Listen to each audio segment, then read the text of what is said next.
மும்மொழி கொள்கையை தமிழ்நாட்டில் கொண்டு வர்றதுக்கு மத்திய அரசோட ஈடுபாடு, நீங்கள் ஸ்கூலுக்கு போங்க போகாமல் இருங்க, படிங்க படிக்காமல் இருங்க, அறிவை வளர்த்துக்குங்க வளர்த்துக்காமல் போங்க, ஆனால் எங்களுக்கு மும்மொழி கொள்கையை கொண்டு வந்தே ஆகணும். அப்படித்தான் இருக்குது. தமிழ்நாட்டு மேலே மும்மொழி கொள்கையை திணிக்கிறதுக்கு மத்திய அரசு இப்போ பண்ணிட்டு இருக்கிறது. இது உங்கள் கடைசி தீக்குச்சி. மறக்காமல் சப்ஸ்கிரைப் பண்ணிடுங்க. இப்போ தமிழ்நாட்டில் ஃபாலோ பண்ணிட்டு இருக்கிற இருமொழி கல்விக் கொள்கையில் ஒன்று தமிழ், ஒன்று இங்கிலீஷ். தமிழ் தாய்மொழியாகவும் இங்கிலீஷ் காமன் லாங்குவேஜாகவும் இருக்குது. கொள்கையை இப்போ ஃபாலோ பண்ணிட்டு இருக்கிற நம்ம மாநிலத்தில் மும்மொழி கொள்கையை வேணான்னு சொல்கிறதுக்கு காரணம், இந்தி யாருமே படிக்கக்கூடாது அப்படிங்கிறது இல்லை. நீங்கள் இந்தியை படிக்கிறதுனா படிச்சுக்கலாம், வேறு எந்த லாங்குவேஜை படிக்கிறதுனாலும் படிச்சுக்கலாம். ஆனால் கண்டிப்பாக இந்தி படிக்கணும் அப்படின்னு இப்போ சொல்கிறது தான் வந்து இப்போ தமிழ்நாட்டில் பிரச்சனையாக இருக்குது. இப்போ மும்மொழி கொள்கையா இருமொழி கொள்கையா அப்படின்னு பார்க்குறதுக்கு முன்னாடி, பல வருஷங்களுக்கு முன்னாடி கல்வி எப்படி இருந்துச்சு, இப்போ கல்வி எப்படி இருக்குது, உனக்கு எப்படி கல்வி மாறப்போகுது அப்படிங்கிறத பார்த்துடலாம். இப்போ சிம்பிளாக சொல்லணும்னா, பல வருஷங்களுக்கு முன்னாடி பேசிக் நாலேஜ் எல்லாமே எல்லோரும் வேலை பார்த்துட்டு இருந்தப்போ அந்த பேசிக் நாலேஜ் வேணும் அப்படிங்கிறதுக்காக கல்வி வந்துச்சு. எல்லோரும் பேசிக் கல்வி படித்ததுக்கப்புறம் அந்த பேசிக் கல்வி பத்தாது, அதுக்கு மேலே அட்வான்ஸ்டாக வேணும் அப்படின்னு சொல்லி இப்போ 1ஆவது படித்தாவே பெரிய படிப்பாக இருந்தது. 2ஆவது 3ஆவது 4ஆவது 5ஆவது, ஏன் அப்போ வந்து 10th இல்லை, அப்போ வேற ஒரு சிஸ்டம் இருந்தது, எஸ்எஸ்எல்சி அது மாதிரி சொல்லுவாங்க. 11th அது பாஸ் பண்ணணும் அப்படிங்கிற ரேஞ்சுக்கு வந்தது. அது முடிச்சதுக்கப்புறம் 11th 12th இந்த எஜுகேஷன் சிஸ்டம் எல்லாம் மாறினதுக்கப்புறம் 12th படித்தா பெருசாக பார்த்தாங்க. அதை வச்சு எல்லோரும் வேலை கொடுத்துட்டு இருந்தாங்க. எல்லோரும் அப்போ அதுவே போகுது அப்படின்ட்டு இருந்தாங்க. அதுதான் பெரிய நாலேஜ் அப்படின்னு இருந்த காலகட்டத்தில், அதுக்கும் மேலே வேணும் அப்படின்னு சொல்லி டிகிரி அப்படின்னு வந்தது. அந்த காலத்தில் ஒரு டிகிரி படித்தா ஊரே வந்து பார்த்துட்டு போகிற அளவுக்கு மிகப்பெரிய படிப்பாக தெரிஞ்சது. அப்புறம் அந்த டிகிரி முடிஞ்சு எல்லாம் பண்ணி ஒரு வேலைக்கு போயிட்டு இருக்கிறப்போ அடுத்து டிகிரியில் ஃபஸ்ட் கிளாஸ் அப்படின்னு எதிர்பார்த்தாங்க. என் பையன் டிகிரியில் ஃபஸ்ட் கிளாஸ் பாஸ் பண்ணிட்டான் அப்படின்னு சொல்கிறதே வந்து மிகப்பெரிய பெருமையாக பார்த்துட்டு இருந்தாங்க. அடுத்தது அந்த டிகிரி ஃபஸ்ட் கிளாஸ் படிச்சிருந்தாலும் ஒரு சில வேலைகள் அப்படின்னு லிமிட் கொண்டு வந்தாங்க. அதுக்கு இந்த பேசிக் எஜுகேஷன்ஸோட ஒரு தாக்கம் குறைய ஆரம்பித்தது. அடுத்தது இந்த ஃபஸ்ட் கிளாஸ் அதை தாண்டி ஒரு சில மெடல்ஸ் இதெல்லாம் தாண்டி போனதுக்கப்புறம் நிறையா பேர் டிகிரி படிக்க ஆரம்பித்தாங்க. இந்த நிறையா பேர் டிகிரி படிக்க ஆரம்பித்ததுக்கப்புறம் அந்த டிகிரி இருந்தால் தான் வேலை அப்படிங்கிற மாதிரி கொண்டு வந்தாங்க. இப்போது அந்த எஸ்எஸ்எல்சி இதுக்கெல்லாம் மதிப்பு இல்லாமல் போச்சு. இந்த டிகிரி படித்தா தான் வேலை. இந்த டிகிரியில் இப்போது நீங்கள் மினிமம் ஃபஸ்ட் கிளாஸாச்சும் இருக்கணும், இல்லை அதுக்கு மேலே படிக்கணும் இப்படின்னு போய் அதுக்கப்புறம் தான் வேலை அப்படின்னு வந்ததுக்கப்புறம் முக்கியமான வேலைகள் மட்டும் அப்படி டிகிரி படித்தவங்களுக்கு ஒதுக்கப்பட்டுச்சு. அதை தாண்டி கம்மியாக படித்த அந்த எஸ்எஸ்எல்சி அதெல்லாம் வந்து கொஞ்சம் பிரித்து கொடுத்தாங்க. அவங்களுக்கும் கொஞ்சம் வேலை இதெல்லாம் இருந்தது. டிகிரி படித்தவங்களாம் கவர்மெண்ட் வேலையை எய்ம் பண்ணி அப்படி போக ஆரம்பிச்சதுக்கப்புறம் நிறைய பேர் இந்த கவர்மெண்ட் வேலை போகணும் அப்படின்னு எய்ம் பண்ண ஆரம்பித்தாங்க. அதுக்கப்புறம் ஆட்டோமேட்டிக்காக இப்போ ஆரம்பத்திலேயே நான் சொன்ன மாதிரி நிறையா பேர் நிறையா படிப்புகளை படிக்க ஆரம்பித்ததுக்கப்புறம் டிகிரியோட மதிப்பு கொஞ்சம் லைட்டாக குறையிறப்போ ஒரு சிலர் டபுள் டிகிரி ட்ரிபிள் டிகிரி அப்படிலாம் படிக்க ஆரம்பித்தாங்க. இப்போ டபுள் டிகிரி ட்ரிபிள் டிகிரி படித்தவொன்னே பெருசாக பார்க்க ஆரம்பித்தாங்க. அடுத்தது ஆட்டோமேட்டிக்காக பிஜி அப்படிங்கிற ஒரு இது வந்தது. பிஜி வந்ததுக்கப்புறம் இந்த டிகிரி படிக்கிறவங்களை பெருசாக பார்க்கறத விட்டு போட்டு நார்மலாக பார்க்க விட்டுட்டு அடுத்தது வந்து பிஜி படித்தவங்கள பெருசாக பார்க்குற காலம் வந்துச்சு. பிஜி படிக்க ஆரம்பித்தாங்க. பிஜி படித்தவங்களுக்கு அதிக வேலை கிடச்சிது. அதே சமயம் டிகிரி படித்தவங்களுக்கு வேலை கிடச்சிது. இப்போ என்னாச்சு, ஒரு காலத்தில் மிகப்பெரிய படிப்பாக பார்க்கப்பட்ட அந்த எஸ்எஸ்எல்சி அந்த 11th அதுக்கெல்லாம் கொஞ்சம் மதிப்பு குறைய ஆரம்பிச்சது. அது கொடுக்கப்பட்ட ஆப்பர்ச்சுனிட்டிஸ் குறைய ஆரம்பிச்சது. இந்த டிகிரி பிஜி படித்தவங்களுக்கு ஹையர் வேல்யூ இருந்தது. அந்த காலத்தை தாண்டி அதுக்கப்புறம் நிறையா பேர் இப்போது பிஜி யூஜி அதுலேயும் நிறைய கேட்டகரிஸ் படிக்க ஆரம்பிச்சதுக்கப்புறம் நிறைய டெவலப் ஆச்சு. கம்ப்யூட்டர் இப்படின்னு எல்லாம் பார்க்குறப்போ எல்லா டிகிரி எல்லாம் ஃபுல்லாக அப்படியே ஒரு ஜென்ரேஷன் சேஞ்ச் அப்படின்னு நம்ம சொல்லலாம். இந்த ஜென்ரேஷன் சேஞ்ச் ஆனதுக்கப்புறம் இந்த எஜுகேஷன் சிஸ்டம் நெக்ஸ்ட் ஸ்டெப்பு போய் என்ன ஆச்சு அப்படின்னா, இப்போ ஒரு காலத்தில் பேசிக் நாலேஜை வளர்த்துக்கிறதுக்காக எஜுகேஷன் படிக்க வந்தவங்க இப்போது டிகிரி படித்தவங்களுக்கு தான் நாலேஜ் இருக்குது, பிஜி படித்தவங்களுக்கு தான் நாலேஜ் இருக்குது அப்படிங்கிற ரேஞ்சுக்கு வந்தாங்க.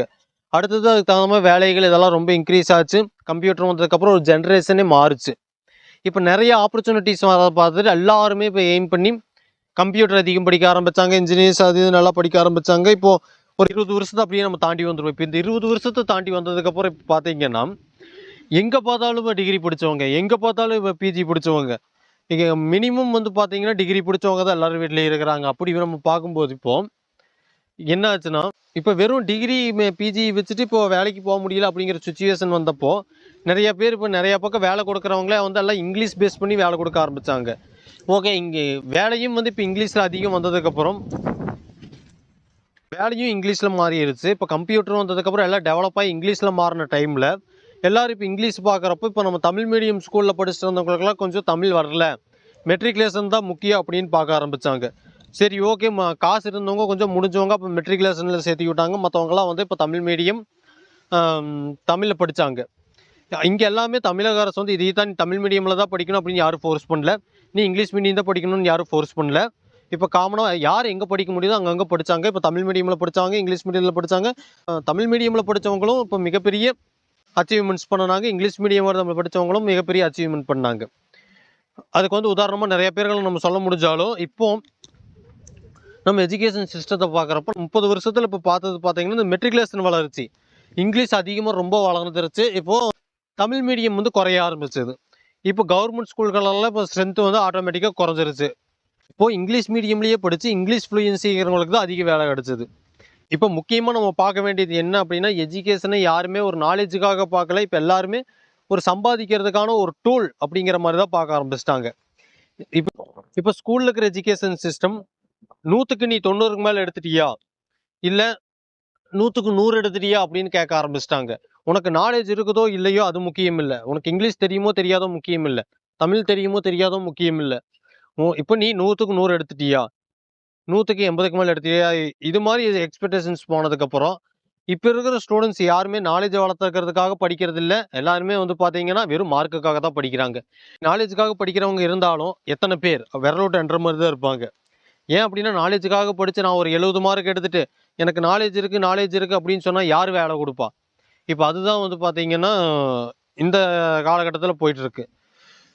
இப்போது இந்த கால சிஸ்டம் இதெல்லாம் பேசிகிட்டு இருக்கிறப்போ, இப்போ ஏற்கனவே சொன்ன மாதிரி இந்த கடந்த 30 வருஷத்தில் மெட்ரிகுலேஷன் வந்துருச்சு. இப்போ எல்லாரும் இங்கிலீஷ் படிக்க ஆரம்பித்தாங்க அப்படின்னு சொன்ன டைமில், இப்போ தமிழ் மீடியமில் கொஞ்சம் இங்கிலீஷ் லேக் ஆகுது அப்படின்னு சொல்ல ஆரம்பித்தாங்க. அதாவது பத்தலை அப்படின்னு சொல்ல ஆரம்பித்ததுக்கப்புறம், இப்போ தமிழ் மீடியமில் படித்தவங்களுக்கு இங்கிலீஷு கொஞ்சம் லேக்காக இருக்குது, கொஞ்சம் ஃப்ரீக்குவன்சி குறையுது அப்படின்னு பார்க்க ஆரம்பித்ததுக்கப்புறம், இப்போ கரண்ட் சுச்சுவேஷனில் எல்லோரும் என்ன பண்ண ஆரம்பித்தாங்க, எங்கே எவ்வளோ கடன் வாங்கினாலும் போய் இங்கிலீஷ் மீடியமில் சேர்த்துறதுக்கு ஆரம்பித்தாங்க. இப்போ தமிழ் மீடியமில் ஸ்ட்ரென்த் ஆல்ரெடி நான் சொன்ன மாதிரி ஃபுல்லாக குறைஞ்சது. இப்போ எல்லோரும் இங்கிலீஷ் மீடியமில் சேர்த்துட்டு என் பையன் நல்லா இங்கிலீஷில் படித்து நல்லா ஒரு டிகிரி இதெல்லாம் படித்து எப்படியோ போய் செட்டில் ஆயிடுவான், அவனோட லைஃப்பை பார்த்துக்குவான் சம்பாதிச்சு அப்படின்னு வந்துட்டாங்க. அப்படி வந்த அதே சமயம் இப்போ இங்கிலீஷில் எல்லோரும் படித்து இப்போ வீட்டுக்கு 4 இன்ஜினியர்ஸ், தெருவுக்கு 4 டாக்டர்ஸ், இப்படி எந்த ஒரு இது எடுத்தாலும் எல்லாம் நிறையா படிப்பு படித்ததுக்கப்புறம் ஆப்பர்ச்சுனிட்டிஸ் வேலைக்கு என்ன இருக்குது அப்படின்னு திரும்பி பார்க்குறப்போ 1000 பேர் படிச்சிருக்கிறாங்கன்னா வெறும் 100 வேக்கன்சி கூட இல்லை. இப்போ படித்தவன் வந்து பார்த்தீங்கன்னா அந்த காலத்தில் ஊருக்கு ஒருத்தன் தான் இருந்தால் ஊரே வந்து வேடிக்கை பார்த்துட்டு போச்சு அப்படின்னு நான் சொன்னேன். இப்போது ஊர் ஃபுல்லாக படிச்சிருக்கிறான், ஆனால் அவனை வந்து பார்க்குறதுக்கு யாரும் இல்லை அப்படின்னு சொல்கிறத விட அவனுக்கு ஒரு வேலை கொடுக்கறதுக்கான ஆப்பர்ச்சுனிட்டி ரொம்ப ரொம்ப கம்மியாக இருக்குது. அப்படி எல்லாம் நல்லா படித்து நல்ல மார்க்ஸ் நல்ல நாலேஜோடு இருக்கிறவங்களுக்கு இப்போ எந்த வேலையுமே கிடைக்காது. அதே நேரத்தில் இப்போ இவ்வளோ டிகிரிஸ் பிஜி இது மாதிரி நிறையா பண்ணினவங்க தமிழ் இங்கிலீஷ் மார்க்கில் அதிகமாக நாலேஜில் அதிகமாக எத்தனையோ படித்தவங்களுக்கு இப்போது நீங்கள் வேலை கொடுக்க முடியாமல் இருக்கிற இந்த சுச்சுவேஷனில் அவங்களோட எண்ணிக்கைக்கு தகுந்த ஆப்பர்ச்சுனிட்டிஸ் இல்லாத இந்த நேரத்தில் நீங்கள் திடீர்னு மும்மொழி கொள்கை அப்படின்னு சொல்லி வந்து இப்போ சிஸ்டத்தை மாற்றி இப்போது எக்ஸ்ட்ரா நீ இப்போ தமிழ் படித்தாலும் உனக்கு வேலை இல்லை, இங்கிலீஷ் படித்தாலும் வேலை இல்லை, ஹிந்தி படித்தா உனக்கு நான் வேலை தரேன் அப்படின்னு சொல்லி நீங்கள் மும்மொழி கொள்கையை கொண்டு வரீங்க அப்படின்னா இங்கிலீஷ் படித்தவனுக்கே உங்களால் வேலை தர முடியலையே. இப்போது நீங்கள் எப்படி இப்போ ஹிந்தி படிக்க சொல்லிவிட்டு இப்போ ஹிந்தி சிஸ்டம் ஒரு வேளை நாங்கள் கொண்டு வந்துட்டோம், இங்கே தமிழ்நாட்டில் இம்ப்ளிமெண்ட் பண்ணியாச்சு அப்படின்னா நீங்கள் எப்படி வேலை கொடுப்பீங்க? இந்த மும்மொழி கொள்கையை இப்போ நம்ம அரசியலாகவே பார்க்கவே வேண்டாம். இப்போ காமனாக இப்போ நான் ஆல்ரெடி கேட்ட கொஸ்டின் நான் திரும்பவும் கேட்குறேன். ஒரு வேளை நாங்கள் மும்மொழி கொள்கைக்கு இப்போ ஏற்றுக்கிட்டோம், மும்மொழி கொள்கையை நீங்கள் கொண்டு வந்துட்டீங்க, நாங்கள் ஆல்ரெடி தமிழ் படித்தாச்சு இங்கிலீஷ் படித்தாச்சு, இப்போ ஹிந்தியும் படிங்க அப்படின்னு சொல்கிறீங்க. சரி, நீங்கள் சொன்ன மாதிரியே நாங்கள் ஹிந்தி படிக்கிறோம், இங்கிலீஷ் படித்தே இப்போ வந்து பார்த்தீங்கன்னா உலகத்தில் எங்கேயுமே வந்து ஆப்பர்ச்சுனிட்டிஸ் எல்லாம் ரொம்ப கம்மியாக இருக்கிற இந்த நேரத்தில் ஹிந்தி படித்தா மட்டும் நீங்கள் அப்படி என்ன வேலை கொடுத்துருவீங்க? ஆல்ரெடி இந்த என்இபி கொள்கையை ஃபாலோ பண்ணுறவங்க, ஆல்ரெடி இந்த மும்மொழி கொள்கையை இப்போ ஃபாலோ பண்ணுற மாநிலங்கள்லேருந்து நிறைய பேர் என்ன வேலை பார்த்துட்டு இருக்கிறாங்க, எங்கே பிழைச்சிட்டு இருக்கிறாங்க, எப்படி அவங்க பொழைச்சிட்டு இருக்கிறாங்க அப்படின்னு நம்ம பார்க்கும்போது இப்போ அதில் நிறைய பேர் அங்கேயே வந்து பஞ்சம் முளைக்க முடியாமல் இப்போ வெவ்வேறு ஸ்டேட்டுக்கு ஓடி போய் பொழைச்சிட்டு இருக்கிறாங்க. இப்போது தமிழ்நாட்டுக்கு நிறைய பேர் வந்துட்டாங்க அப்படின்னு வந்து நம்ம வெறும் அரசியலுக்காக பேசினாலும் ஆமாம் தமிழ்நாட்டுக்கு வந்துட்டாங்க, அதே சமயம் வெவ்வேறு மாநிலங்களுக்கு போய் தான் அவங்களும் பொழைச்சிட்டு இருக்கிறாங்க. ஏன் அப்படின்னா அவங்க இருந்த இடத்துல ஒரு இங்கிலீஷ் நாலேஜ் கொஞ்சம் அதிகமாக இருந்திருந்தா கூட ஒரு வெளிநாடு கம்பெனியோ இல்லை ஏதோ ஒரு எம்என்சி அது மாதிரி அவங்க வேலைக்கு ட்ரை பண்ணியிருக்கலாம். இப்போ நாலேஜுக்காகத்தான் கல்வி உள்ளே வந்துச்சு அப்படின்னு பேசின என்னைய இப்போ நீங்கள் வந்து வேலைக்காக இப்போ பார்க்குற மாதிரி பேச வச்சதுக்கு இப்போ வந்து பார்த்தீங்கன்னா என்ன, இந்த கல்வி இந்த எஜுகேஷன் சிஸ்டம் வந்து மாறிப்போன இந்த ஜென்ரேஷன் அண்ட் சேம் டைம் வந்து பார்த்தீங்கன்னா இதுக்கு காரணம் நாட் ஓன்லி ஸ்டூடெண்ட்ஸ், பேரண்ட்ஸ், இது யாருமே சொல்ல முடியாது, நம்ம எல்லாருமே தான். எல்லாருமே எம்என்சியில் வேலை பார்க்கணும், எல்லாருமே கவர்மெண்ட் வேலை தான் வேணும், எல்லாருக்குமே இப்போது காசு தான் முக்கியம் அப்படின்னு போயிட்டு இருக்கிறப்போ அதுக்கு இங்கிலீஷ் தான் வேணும், இந்த எனக்கு தமிழ் தான் வேணும், இல்லை எனக்கு ஹிந்தி தான் வேணும், இல்லை எனக்கு இன்னும் எந்த மொழி தான் வேணும் அப்படின்னு நீங்கள் தேடி தேடி தேடி போய் படித்தாலும், எவ்வளோ தான் படித்தாலும் உங்களுக்கு தகுந்த வேலை கொடுக்கறதுக்கான ஆப்பர்ச்சுனிட்டிஸ் இருக்கா?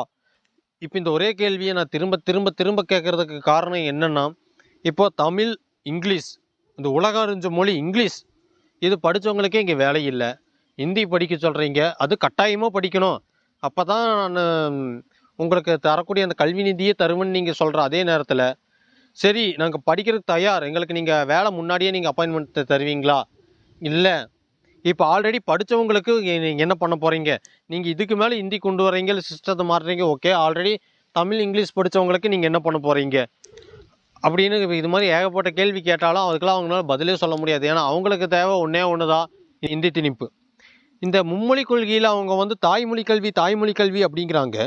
நம்ம பல வருஷங்களுக்கு முன்னாடி நம்ம ஆரம்பித்த அந்த கல்வி எதில் ஆரம்பிச்சது? தாய்மொழியில் தான் ஆரம்பிச்சது. இப்போ மெட்ரிகுலேஷனில் எங்கே படித்தாலும் தமிழ் இருக்குது, நம்மளோட தாய்மொழி வந்து தமிழ் இருக்குது. இல்லை ஒரு சிலர் வந்து தாய்மொழி வந்து பார்த்திங்கன்னா கன்னடம், தெலுங்கு, இது மாதிரி மற்ற லாங்குவேஜில் இருக்கிறவங்களுக்கு அவங்க தாய்மொழி படிக்கணும், தாய்மொழியில் கல்வி கற்றுக்கணும் அப்படின்னு ஆசை இருக்குது அப்படின்னு நான் வச்சுக்கலாம். இப்போ தாய்மொழி கல்விக்காக தான் மும்மொழி கொள்கை கொண்டு வரேன் அப்படின்னு நீங்கள் சொல்கிறவங்க, ஆல்ரெடி இப்போ தமிழ், இங்கிலீஷ் படித்தவங்களுக்கே இப்போ வேலை இல்லை அப்படின்னு போயிட்டு இருக்கிற இதே காலத்தில், சரி ஓகே பொதுவாக நான் ஆசைப்பட்டு ஹிந்தி படிக்கிறேன், கன்னடம் படிக்கிறேன், தெலுங்கு படிக்கிறேன், இல்லை ஒன்றும் பல லாங்குவேஜஸ் படிக்கிறேன் அப்படின்னு சொல்கிறவங்களே இங்கே திரும்பவும் சொல்கிற தமிழ்நாட்டில் யாருமே படிக்க வேண்டாம், நீ ஹிந்தி படிக்கக்கூடாது, நீ வேறு மொழி படிக்கக்கூடாது அப்படின்னு சொல்லலை. இதுதான் சுச்சுவேஷன் அப்படின்னு சொன்னதுக்கப்புறம் இதுக்கு இப்போ அவங்க என்ன பண்ண போகிறாங்க? இப்போ மும்மொழி கொள்கையை நான் இம்ப்ளிமெண்ட் பண்ணியே தீருவேன் அப்படின்னு சொல்கிறப்போ, ஒரு காலத்தில் இப்போ நாலேஜுக்காக கொண்டு வந்த கல்வி, இப்போது ஒரு காலத்தில் அது மார்க் அப்படின்னு மாறி, இப்போ ஒரு காலத்தில் அதுதான் பிழைப்பு அப்படின்னு போயிட்டுருக்கு.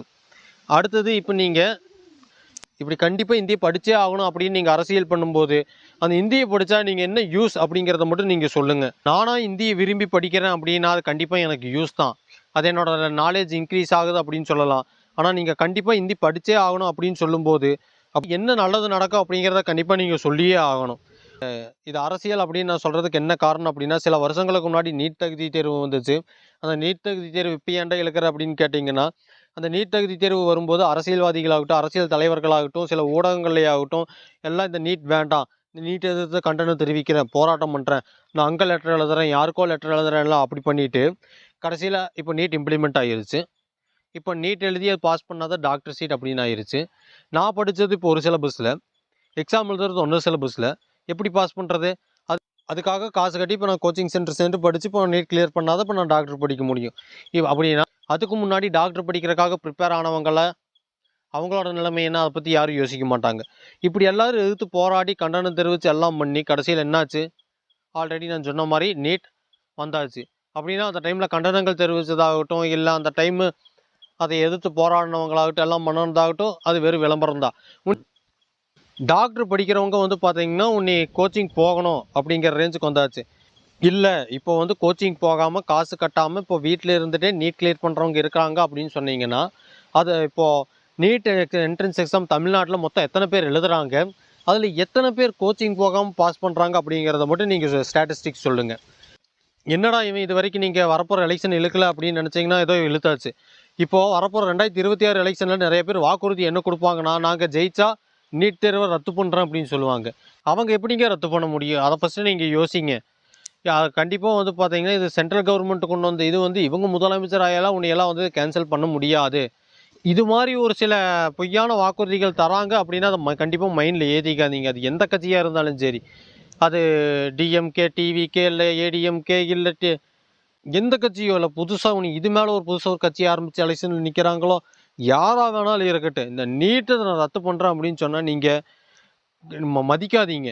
அதே சமயம் நீங்கள் இப்போ படித்தவனுக்கே இங்கிலீஷ் படித்தவனுக்கே வேலையில்லை அப்படிங்கிறப்ப மும்மொழி கொள்கை படித்தாதான் நீங்கள் இந்த கல்விக்கு வந்து நீங்கள் கொடுக்க வேண்டிய காசு கொடுப்போம் அப்படின்னு சொல்லும்போது, இப்போ இருக்கிற முதலமைச்சர் ஸ்டாலின் அவர்கள் சொல்கிற மாதிரி அப்படி நீங்கள் கொடுக்க வேண்டிய காசே கொடுக்க மாட்டீங்க அப்படின்னா நாங்கள் ஏன் உங்களுக்கு வரி கட்டணும் அப்படின்னு கேட்கலாமில்ல? தாராளமாக கேட்கலாம். நாங்கள் வரி வந்து பார்த்தீங்கன்னா உங்களுக்கு கட்டுறோம். சென்ட்ரல் கவர்மெண்ட்டுக்கு குறிப்பிட்ட பெர்சன்டேஜ் போயிட்டு இருக்குது. சிஜிஎஸ்டி போயிட்டு இருக்குது. தனியாக நம்ம கட்டுறப்போ அவங்க நம்ம மாநிலங்களுக்கு செய்ய வேண்டியது குறைஞ்ச எதிர்பார்த்த அளவுக்கு நீங்கள் செய்யலை. ஆமாம், 2008 கல்விக்காக ஒதுக்கப்படுற நிதி தொடர்ந்து குறைஞ்சிட்டே வந்துட்டு இருக்குது அப்படிங்கிறது ஒரு ஸ்டாட்டிஸ்டிக்ஸ். இந்த ஸ்டாட்டிஸ்டிக்ஸ் இதெல்லாம் வச்சு கண்டிப்பாக அடுத்த வீடியோவில் பேசுகிறேன். அதே சமயம் இப்படி குறைஞ்சிட்டு இருக்குது அப்படின்னு பார்க்கும்போது இப்போ நீங்கள் அலோகேட் பண்ண அமௌண்ட்டே தரமாட்டேன் அப்படின்னு சொல்லும்போது நாங்கள் ஏன் வரி கட்டணும் அப்படின்னு. அப்போ இப்படி கரண்ட்டில் இருக்கிற சிஎம் ஸ்டாலின் சார் அவர் கேட்குற மாதிரி அப்படி நாங்கள் ஒரு வேளை வரி கட்ட மாட்டேன்னு சொல்கிறக்கு ஒரு செகண்ட் போதும். இப்படி அதுவும் கல்விக்காக இப்படி வந்து நான் இப்படி அந்த பணம் தரமாட்டேன் அப்படின்னு சொல்கிறது நியாயமா? அவங்க எதன் அடிப்படையில் வந்து எடுத்தோன்னா நான் காசு தரமாட்டேன் அப்படின்னு சொல்கிறாங்க? அதுவும் இல்லாமல் இதில் ஒன்று வந்து என்ன ஒளிஞ்சிருக்கு அப்படின்னு நீங்கள் பார்க்கும்போது ஆரம்பத்தில் 2142 கோடி என்னமோ சம்திங் தான் வந்து கல்விக்காக அவங்க தரலை அப்படின்னு சொன்னாங்க. ஆனால் அதுக்கப்புறம் வந்து சில ஊடகங்கள் இந்த கருத்து இதில் எடுத்து பார்க்கும்போது இந்த கொள்கையை நம்ம ஆதரிக்கல அப்படிங்கிற பட்சத்தில் நம்மளுக்கு 5000 கோடி வரைக்கும் அவங்க மத்திய அரசுகிட்ட இருந்து வராது அப்படின்னு சொல்கிறாங்க. இந்த 5000 கோடிங்கிறது அவங்க இன்னும் தரல அப்படின்னு நம்ம சொல்கிற அந்த 5000 கோடி அமௌண்ட் வந்து பார்த்தீங்கன்னா 2024-25 அந்த நிதியாண்டுக்கான நிதி அப்படின்னு நினைக்கிறேன். இனி வரப்போகிற 2025-26 நிதியாண்டில் வந்து கல்விக்குன்னு ஒரு சில அமௌண்ட்டில் ஒதுக்கியிருப்பாங்க. அப்படின்னு அந்த அமௌண்ட் எங்கே போச்சு? இப்போ போன நிதியாண்டில் தரேன்னு சொன்னால் அந்த 5000 கோடியே ஒன்றும் தரல. நீ வரப்போகிற நிதியாண்டில் அலோகேட் பண்ணிக்கிற அமௌண்ட் அப்படின்னு அதுவும் நீ எப்போ வரும்? இப்போ கல்வி இதெல்லாம் நம்மளுக்கு கொஞ்சம் பெருசானதுக்கப்புறம் ஆரம்பத்தில் 2600 கோடின்னு சொன்னது இப்போ 5000 கோடி வரைக்கும் இப்போ நமக்கு தெரிஞ்சிருக்குது. இது மாதிரி ஒன்று எத்தனை துறைகளில் வந்து பார்த்தீங்கன்னா அவங்க அமௌண்ட்டு அலோகேட் பண்ணது நம்ம தமிழ்நாட்டுக்கு வராமல் இருக்குது. இப்போ கர்நாடகா ஸ்டேட் இப்போ எங்களுக்கும் கல்வியில் வந்து ஒரு சிலது வந்து வரலை அப்படின்னு சொல்கிறாங்க. அப்படி சொல்கிறப்போ இன்னும் மத்திய அரசுக்கிட்ட இருந்து இன்னும் எந்தெந்த ஸ்டேட்டுக்கு எவ்வளோ அமௌண்ட் இப்போது அலோகேட் பண்ணது இப்போது கரெக்டாக போய் சேரலை. இனி அடுத்த வீடியோவில் தெளிவாக பார்ப்போம். மறக்காமல் சப்ஸ்கிரைப் பண்ணிடுங்க. இது உங்கள் கடைசி தீக்குச்சி.